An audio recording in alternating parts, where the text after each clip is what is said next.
took a while after the news that we would make another one to figure out when we could actually make it. This is our turn to kind of like set our legacy, to leave our footprint. This is Creed. We're in the zone, like everyone's chanting Rocky, you got one side chanting Creed, then everyone's like Drago. It was like, it was chaos, man. When you think back to 1985, there were a lot of films that probably did as well as Rocky IV that nobody remembers, but Rocky IV had something special.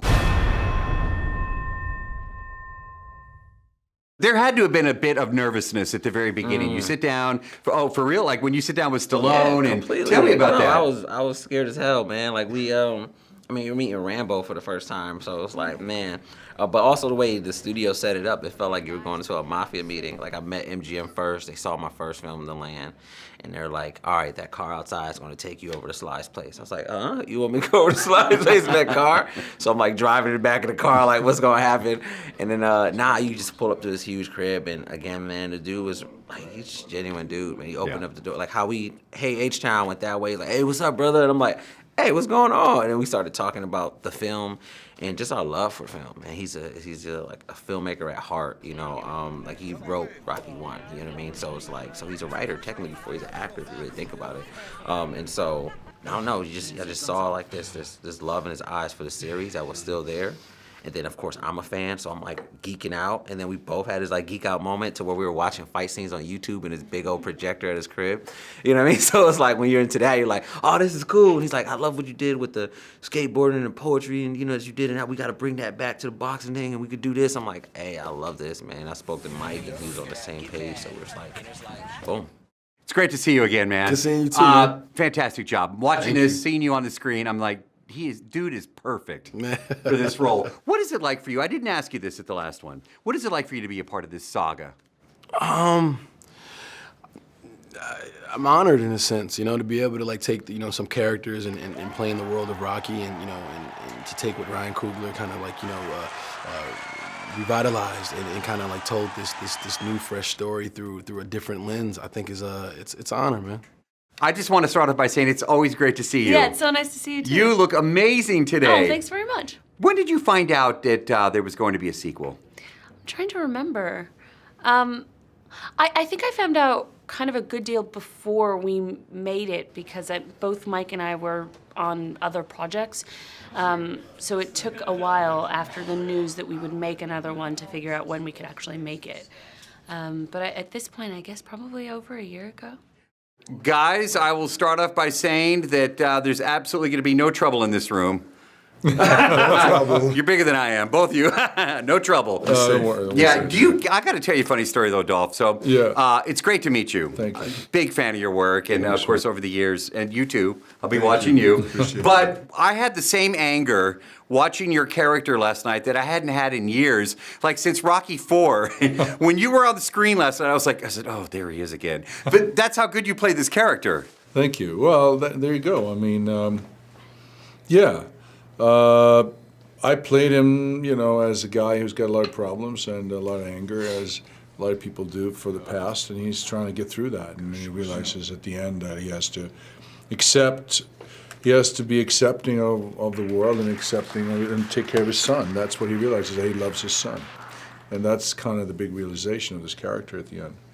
As a fan, I'm sitting there. I just met Dolph Lundgren, and I was freaking out. I'm like, dude, I was in school when, you know, I said I got as mad as you at this one as I did at Rocky IV. But, you know, as a fan, I'm seeing these guys on the big screen. You're actually working with these guys, Dolph, you know, Stallone. Do you geek out? Are there times when you just say, as a fan, you kind of step back and go, wow, this is kind of cool? Yeah, I think when me and Florian, in the last fight, you know, when we were going through the choreography and stuff like that, through the rounds, and it's intense. You know, we're tired. You know, we're hitting each other. You know, we're getting beat up a little bit, and we kind of look back in our corners, and then you see Rocky and you see Ivan, and it's just like you have this kind of nostalgic moment of like, man, this is pretty cool. Like this is our turn to kind of like set our legacy, to leave our footprint, and we take pride in that. What is the most challenging, though, when you found out there's a sequel, you go back, is it the training? No, I think it's just Really? about doing something different. You know, I think the training is something that I'm used to by now. Honestly, doing, the first film and, and getting in shape for, Black Panther and stuff like that, I'm kind of used to transforming my body. I think, honestly, just making sure it's right. I think the sequel is the hardest thing to do in any franchise, the second film, because you have expectations of what happened on the first one. And for this one, we wanted to do something fresh. We wanted to do what different exercises we could do in the montage. Where can Adonis go that we haven't seen Rocky or Apollo or any of these other fights go before? And we wanted to do something different. So that was the most challenging part, I think, for the second one. I think you've already answered the question, but were there times that you see Dolph, you see Stallone, and you pinch yourself and go, because this is a Live huge out. franchise. There had to be a little bit of pressure even to do Completely, that. yep. You did a great job, by the way. It's an Thank you, amazing man. film. Appreciate it. But did you pinch yourself a couple times like, I'm doing a Rocky movie? You know, it's crazy. At first, I didn't. After that initial meeting with, because I saw these guys at their homes. Like, even when I met Mike, it was like he was eating a donut at his house. Like, I was worried that he wasn't going to be in shape on time for the film. And so, by the time I said yes, we ran so fast. I was already writing. I was in Philly in January. And then we shot, like, in March. We started shooting in March. So, it moved really fast. So, I had no time to peep up and see what was going on or feel the energy. It was just work mode. But there was one moment on set where we all came out for the first fight scene, and it was like Dolph came out, and Baby Drago came out, and Rocky came out, and Mike came out, and people went ballistic because you're shooting in like a live place. You got thousands of people there, so you feel the chills, and you're like, oh yeah, this is like a huge Rocky movie. Like this is Creed. We're in the zone. Like everyone's chanting Rocky. You got one side chanting Creed, then everyone's like Drago. It was chaos, man. But we had to calm them down and obviously shoot, but when you get that feeling, you're like, wow, we're making something special, you know what I mean? And I'm a part of something that's special because the franchise is like, it touches everybody. Did you have any idea that we'd still be talking about this incredible franchise? Here we are so many years later. You look fantastic. Well, thank you. Both of you. And here we are still talking about Rocky Balboa. No, I didn't. I sure as hell didn't think they were talking about Ivan Drago. I mean, I just try to do a good job back in those days, and it was all new to me. The business was new to me. The acting was new to me. But over the years, like some films turn out to be iconic and some don't, and some of them that don't can make a lot of money, and for 3 or 4 or 5 years, people think about it. But when you think back to 1985, there are a lot of films that probably did as well as Rocky IV that nobody remembers, but Rocky IV had something special, and yeah, I've realized that over the years, people have the T-shirts and the sayings and whatever it is, mugs or whatever it is, hats, and to be able to play the character again, but now sort of a more human version of it was really cool. It's nice. Do you remember the audition back in the day for Rocky IV? Yeah, for sure. It was a screen test in Los Angeles. It was me and 2 other Russian guys who were like bigger than me, blonde, 2 blonde guys, and they were playing. They decided both to play Ivan Drago as like a Russian Mr. T.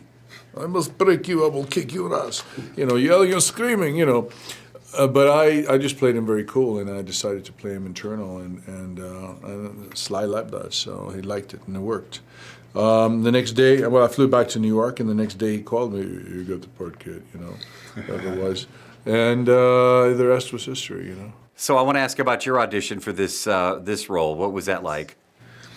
Well, I got the offer to audition for this role, and I had to do some self-tapings, and the auditions went back and forth. I had to do a couple of scenes, like I think 5 or 6, back and forth. They always told me that they liked it.